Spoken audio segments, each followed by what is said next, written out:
सुप्रभात प्रिय विद्यार्थियों, Poddar group of education class online class में आपका पुनः स्वागत करता हूं। और देखिए प्यारे विद्यार्थियों, आज हम बीए तृतीय वर्ष के छात्र छात्राओं के लिए जो टॉपिक लेकर आए हैं, जो प्रकरण लेकर आए हैं, वो है मिथक। हिंदी साहित्य में मिथक क्या है, यानी मिथक क्या है हिंदी साहित्य में। ये काव्य शास्त्र नहीं है, ये साहित्य शास्त्र है। इसको हम साहित्य शास्त्र लिखते हैं।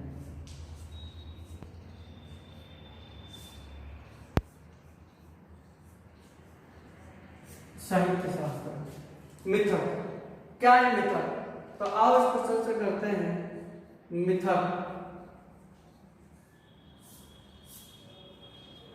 मिथक का मतलब होता है कि वह वस्तु जो वास्तविक ना हो, सत्य ना हो, यथार्थ ना हो, सुनी सुनाई चीजें हो और जिन पर हम आसानी से भरोसा कर लेते हैं, विश्वास कर लेते हैं और उसे मान्यता प्रदान कर लेते हैं। यानी जो तर्क और वितर्क से परे हो, वो मिथक है। तो हमारे हिंदी साहित्य में मुक्तिबोध ने जो रचनाएं लिखी हैं, उनकी रचनाओं अंधेरे में, ब्रह्म राक्षस, ऐसी कविताएं हैं जो पूरे मिथकों पर आधारित है। तो मिथक का हिंदी साहित्य में मिथक का जो सर्वप्रथम जो व्याख्या की है और कविताओं में मिथक विधा को जो रखा है, तो वो मुक्तिबोध आए थे और उन्होंने हिंदी साहित्य में मिथक विधा को स्थान दिया। मिथक के बारे में देखते हैं। सर्वप्रथम जो मिथक शब्द है, ये अंग्रेजी के मिथक शब्द है, अंग्रेजी के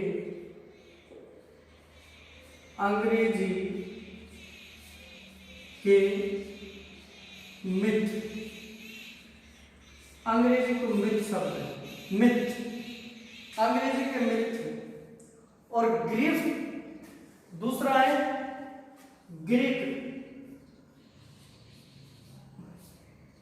ग्रीक भाषा का शब्द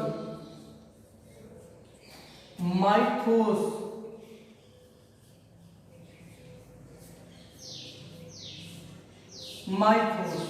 अंग्रेजी के मिथ और ग्रीक भाषा का शब्द माइथोस से मिलकर बना हुआ है ना, तो ये उससे मिलकर बना हुआ है।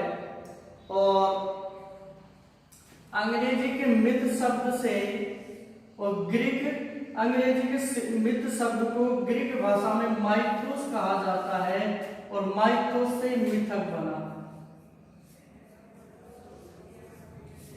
माइथोस से क्या बना? मिथक बना।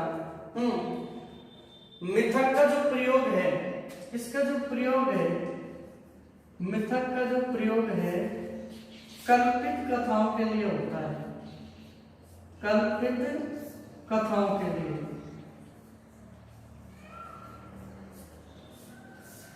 अब हम देखिए, यानी बहुत सारे ऐसे किस्से, प्रसंग, कहानियां, कथाएं हैं जो कल्पित हैं, पूर्ण रूप से कल्पना पर आधारित हैं। उन कथाओं में सत्यता, यथार्थ और प्रमाण नहीं है उन कथाओं का, लेकिन हम उनको सुनते हैं, मानते हैं और मान्यता के आधार पर उन्हें ग्रहण कर लेते हैं, है ना।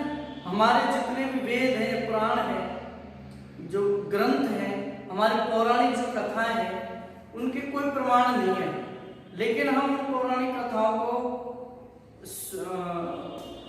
ग्राह्य रूप से मान लेते हैं। बिना तर्क वितर्क के हम उन पौराणिक कथाओं को आसानी से प्राप्त, यानी मान्यता प्रदान करते हैं, उनको मान लेते हैं। तो इसलिए एक बात तो ये निकली कि कल्पित कथाओं के लिए मिथक का प्रयोग होता है। दूसरी बात, इन कल्पित कथाओं को हम आसानी से ग्रहण कर लेते हैं। तो इसका मतलब क्या हुआ कि ये मिथक से जो पूरी रचनाएं हैं, ये तर्क और वितर्क से परे होती है। इन पर कोई तर्क और वितर्क नहीं होता, इन्हें आसानी से ग्रहण कर लिया जाता है, स्वीकार्य है, ठीक है ना, तो ये स्वीकार्य है। दूसरी बात कि अरस्तु ने अपने पोएटिक्स ग्रंथ में, अरस्तु बहुत प्राचीन विद्वान हुए हैं,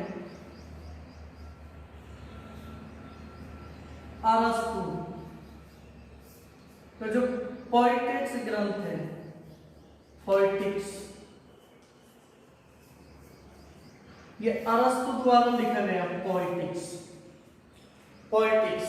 पोएटिक्स में बताया है मनगढ़ंत कथा। इस पोएटिक्स में मिथक का जो अर्थ है, मिथक का जो अर्थ है वो है मनगढ़ंत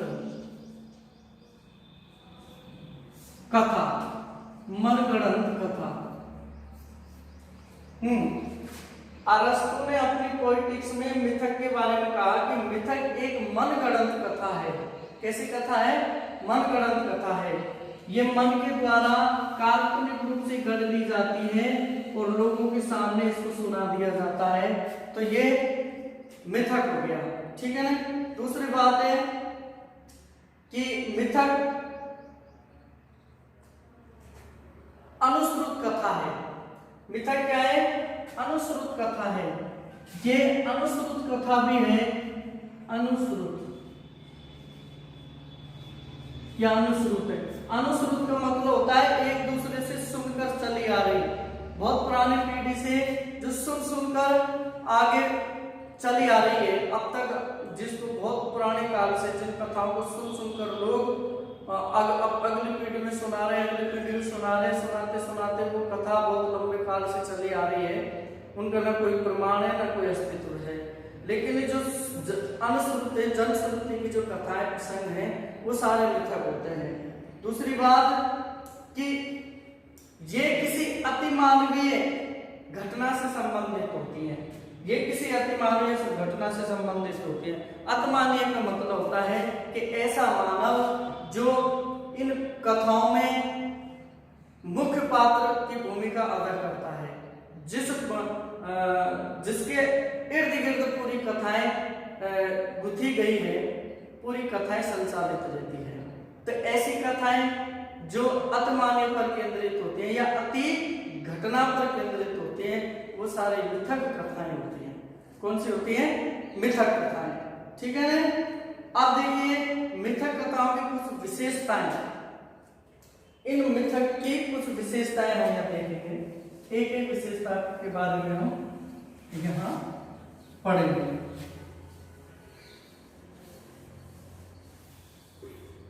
अब देखिए एक एक कथा, यानी मिथकों की विशेषताएं।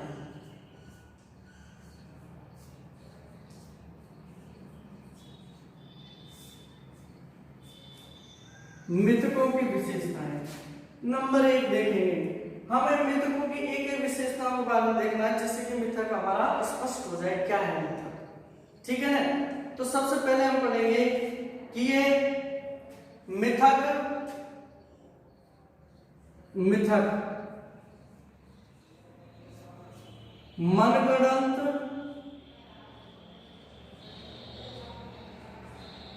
मनगढ़ंत या पौराणिक कथाएं होती है।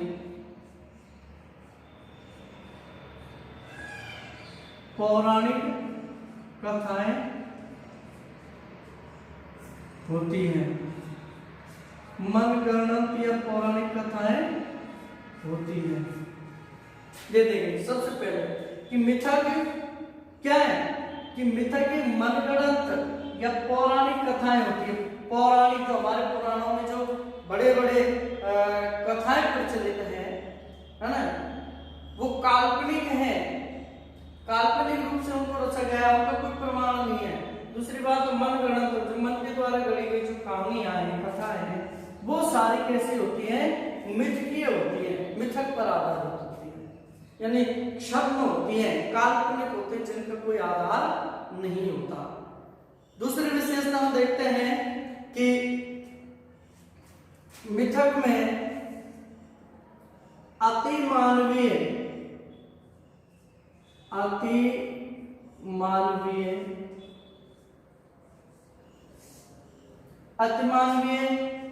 या अति घटना पर आधारित होती है। अति घटना पर आधारित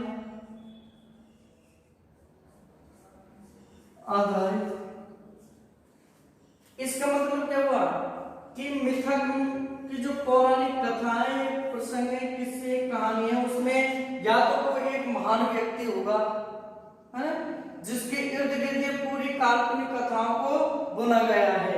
दूसरी बात, या कोई बहुत बड़ी घटना होगी जिसको लोग बिना तर्क के स्वीकार कर लेते हैं। भगवान, अब जैसे ईश्वर है, राम है, कृष्ण है, हनुमान है, गणेश जी है, तो ये हमारी पौराणिक कथाएं हिंदू धर्म की, है ना, इनको हम राम के इर्द गिर्द पूरा रामचरितमानस रचा गया है, लेकिन ये इस कथा के प्रमाण नहीं मिलते, है ना। तुलसीदास जी ने इनको लिखा। भगवान शिव पुराण है, शिव और गणेश जी की कथाएं हैं, उनके कोई प्रमाण नहीं मिलते, ये मिथकीय कथा है। अब इनमें, इन कथाओं में एक अति मानवीय होता है, भगवान शिव पुराण मतलब भगवान शिव एक अति मानवीय है, अति मानव है, उसमें बड़ा मानव, बड़ा पात्र। अति घटनाएं, महाभारत को ले लीजिए, एक बहुत बड़ी घटना है, महाभारत का युद्ध विश्व प्रचलित है ना, जिसको, लेकिन ये बहुत बड़ी जो युद्ध है और बहुत बड़ी जो पात्र है, हम इनको आसानी से बिना तर्क के मान लेते हैं, इनको स्वीकार कर लेते हैं। तो इनमें, इन कथाओं में, मिथकीय रचनाओं में एक अति मानव होता है या अति घटना पर आधारित होती है। इसके बाद तीसरी विशेषता देखेंगे कि मिथकीय घटनाओं को बिना तर्क के स्वीकार कर लिया जाता है, यानी मिथकीय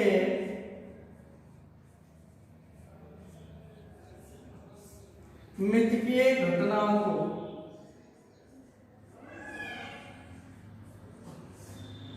बिना तर्क के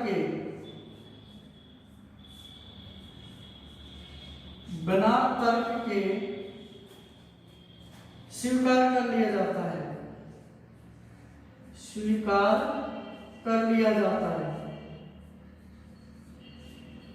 कर लिया जाता है, अब देखिए, मिथकीय जो घटनाएं हैं उनको बिना तर्क के, उन पर तर्क नहीं करते कि भगवान राम कहां से आए, इसका प्रमाण बताइए, है ना, शिव जी कहां से आए, इसके प्रमाण बताइए। यानी हिंदू धर्म में तो हम भगवान का अस्तित्व ही स्वीकार करते हैं और उनको नमन करते हैं, उनकी आराधना पूजा करते हैं, उन्हें शीश झुकाते हैं, बिना तर्क के कहां से आए, कहां पे जो क्या है, ये सब पौराणिक कथाओं में काल्पनिक चीजें हैं, लेकिन हम बिना तर्क के इनको ग्रहण कर देते हैं। तो मिथकीय जो घटनाएं हैं उनको बिना तर्क के स्वीकार कर लेते हैं, ये विशेषता है। अगली इसकी विशेषता है कि ये जो घटनाएं हैं, इन घटनाओं में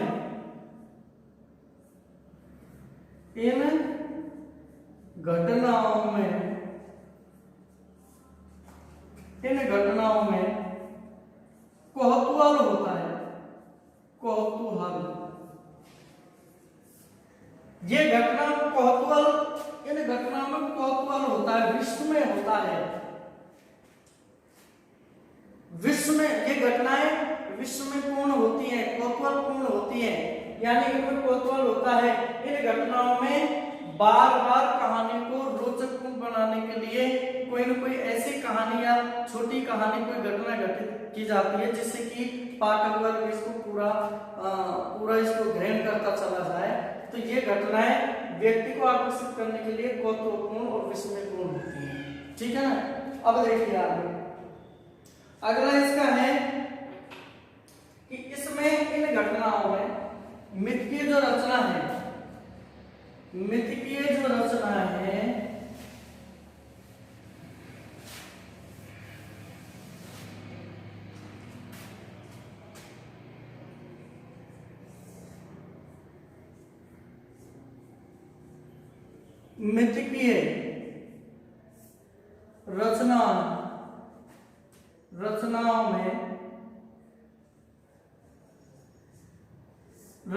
में आद्य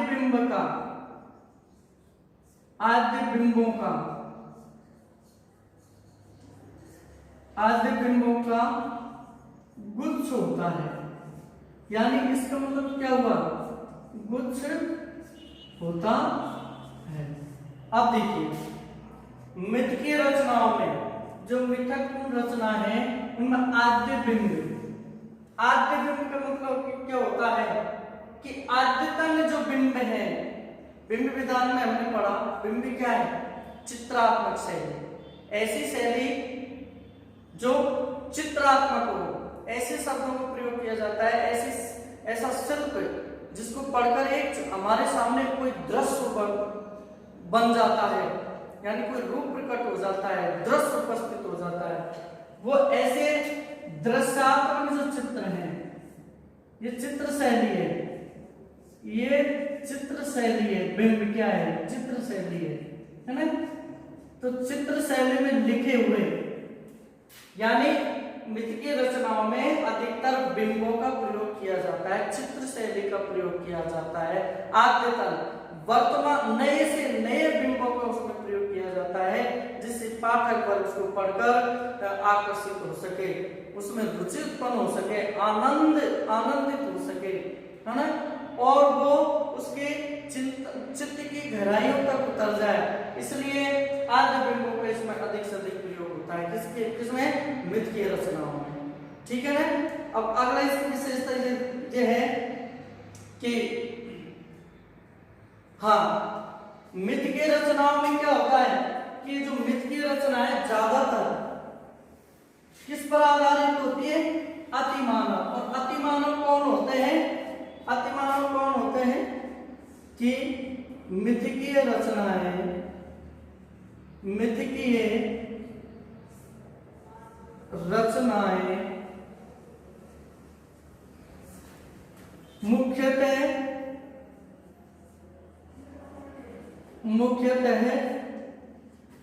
देवी देवताओं पर, देवी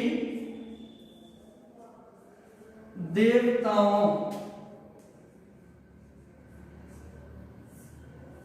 पर आधारित, ये चीजें हमें ध्यान रखनी है ना। तो मिथकीय जो रचनाएं हैं, मिथकीय रचना वो मुख्यतः देवी देवताओं पर आधारित होती है। यानी हम देखते हैं कि पौराणिक जो कथाएं हमारे प्रासंगिक किस्से हैं, पौराणिक कथाएं, उनमें क्या है, सब में देवी देवताओं की कहानियां भरी पड़ी है, कथाएं भरी पड़ी है ना। तो उनके जो उन कथाओं के, उन कहानियों के जो मुख्य पात्र हैं वो कौन है, देवी देवता। जैसे रामचरितमानस है, उसके कौन है, भगवान श्री राम। शिव पुराण है, शिव पुराण में कौन देवता है, शिव शंकर जी है। ठीक है ना। और गणेश कथा है, तो गणेश कथा भगवान श्री गणेश कथा। हनुमान, जैसे हनुमान चालीसा है, तो हनुमान चालीसा हनुमान पर आधारित है। जो कोई कथा है तो उसमें हनुमान जी को केंद्र बिंदु माना जाता है।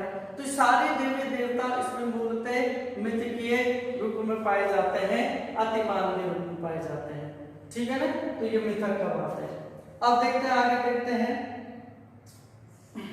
और मिथकीय जो रचना है, मिथकीय जो रचना है वो किस पर आधारित है, लोक विश्वास पर, लोक विश्वास पर। मिथकीय जो रचना है वो लोक विश्वास पर आधारित है, पर आधारित है, आधारित है। लोक विश्वास यानी पूरा विश्व, पूरा समाज इन कथाओं पर क्या करता है, विश्वास करता है, ईश्वर पर विश्वास करता है, ईश्वर की लीलाओं पर विश्वास करता है। वो लीलाएं पौराणिक कथाओं में लिखी हुई है ना। तो उनके जो कि वो अपने मानव है, देवी देवता है, उनको लोग स्वीकार करते हैं, उनको नमन करते हैं, उनको पूजा अर्चना करते हैं। तो ये जो कथाएं वो लोक विश्वास पर आधारित हैं। किस पर आधारित है, लोक विश्वास पर। ठीक है। अब देखते हैं आगे हम कि ये मिथक जो है, अब इसकी जो अंतिम विशेषता है कि मिथक हमेशा बौद्धिक नहीं होते। मिथक बौद्धिक न होकर, बौद्धिक न होकर सहज मन, सहज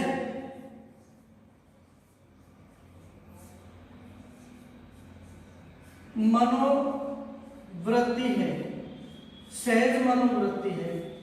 यानी मिथक क्या है? मिथक बौद्धिक नहीं होकर ये बुद्धि के पैमाने पर खड़े नहीं उतरते। यानी ये बौद्धिक नहीं है, ये विश्लेषण की वस्तु नहीं है, ये तो सहज मनोवृत्ति है, ये तो मन की वृत्ति है। मन ने ऐसा मान लिया है ना, जिसे स्वीकार कर लिया। और मन की जो काल्पनिक वृत्ति है उस पर आधारित होती है मिथ की रचना। ये बौद्धिक सिद्धांतों पर आधारित नहीं होती है ना, प्रयोग पर आधारित नहीं होती, प्रमाणिकता पर आधारित नहीं होती। ठीक है, तो इस प्रकार हमने देखा कि मिथक जो है उसकी जो विशेषता है वो हमने एक एक करके वो विशेषताएं देखी। और इन विशेषताओं को अगर हम समझते हैं तो हमें ये भी पता चल जाएगा कि मिथक क्या चीज होती है, मिथक का क्या महत्वपूर्ण स्थान है। अब देखिए, कुछ मिथक को साहित्य में एक महत्वपूर्ण टेक्निक माना गया है। अब देखो, इनको थोड़ा सा हटाते हैं, फिर इसको आगे और देखते हैं। अब इस मिथक को साहित्य में प्रयोग किया गया, कुछ मिथ की रचना हमारे सामने आई। आधुनिक कवि में मुक्ति बोध है उनकी रचना, इनको यानी एक साहित्यिक टेक्निक, साहित्यिक तकनीकी,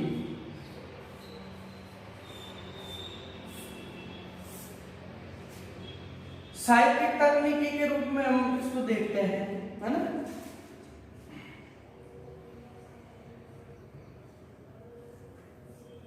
तकनीकी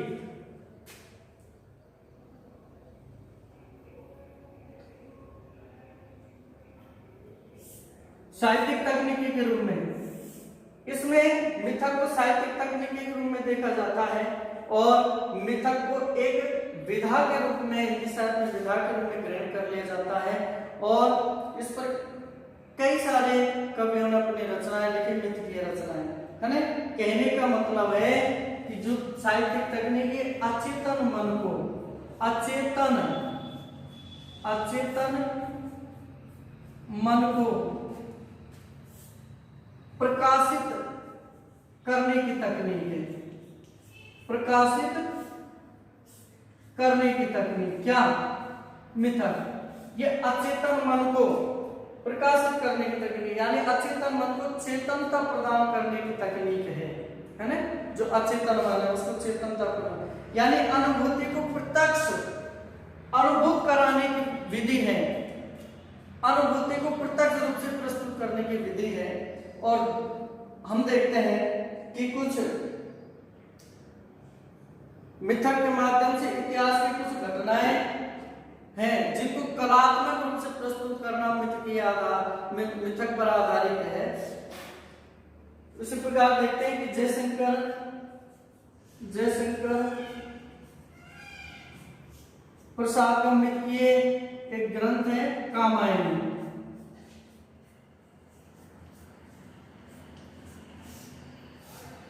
प्रिय विद्यार्थियों, जयशंकर प्रसाद ने कामायनी एक महाकाव्य लिखा था, 1935-36 में इसका प्रकाशन हुआ था। तो कामायनी में क्या कथा है? कामायनी में प्रलय की कथा है, यानी पृथ्वी की जो प्रलय हुआ था, पृथ्वी पर जो प्रलय हुआ था, यहाँ के सारे जो मानव जाति को खत्म हो गई थी और पूरी सृष्टि जल निमग्न हो गई थी, वो पूरी कथा इस कामायनी में दी हुई है। लेकिन वो कथा कैसी है? काल्पनिक है, मनगढ़ंत है ना, मनोवृत्ति पर आधारित है, इसलिए उसको मिथक की श्रेणी में रखा जाता है। इसी प्रकार की धर्मवीर भारती का अंधा युग है, धर्मवीर भारती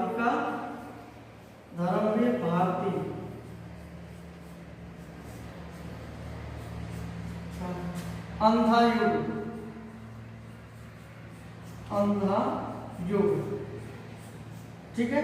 ये भी एक मिथ की रचना है, अंधा युग, ये भी मिथ की रचना है। और दूसरा कुछ और भी थे, जैसे नरेश मेहता का संशय की रात है, नरेश मेहता है, उनकी संशय की रात देखें। संत नरेश मेहता, ये महाभारत से जुड़ी हुई रचना है, संशय की एक रात। संशय की रात ये नरेश जी का है, नरेश मेहता की संशय की रात, ये भी एक मिथ की रचना है। तो इस प्रकार हिंदी साहित्य में कई सारे रचनाएं मिलती है हमें जो मिथकों पर आधारित है, जिनमें हमें मिथक की संपूर्ण विशेषताओं को हम आसानी से देख सकते हैं। तो कहने का तात्पर्य है कि कविता में मिथकों का प्रयोग सयास नहीं हुआ है, मिथकों का प्रयोग कविता में सयास यानी अचानक नहीं हुआ है, धीरे धीरे स्वाभाविक रूप से हुआ है। और मिथकों का प्रयोग अगर कविता में अचानक होता है तो वो मिथक पूर्ण रचना नहीं मानी जाती, यानी उसमें उसका प्रयोग मिथ के जो प्रयोग है वो धीरे धीरे होना चाहिए, स्वाभाविक होना चाहिए, तभी वो मिथ की रचना मानी जाती है ना।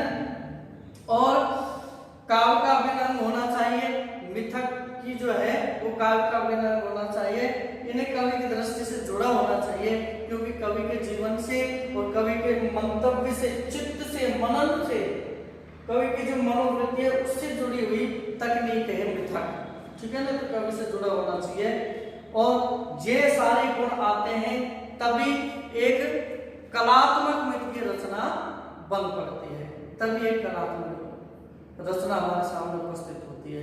तो ये छोटा सा टॉपिक आज हमने पढ़ा, मिथक, हिंदी साहित्य में मिथक क्या है, ठीक है। अब इससे आगे का जो टॉपिक है फैंटेसी, इसका वीडियो कल लेकर आएंगे। तब तक के लिए मुझे विदा दीजिए, नमस्कार।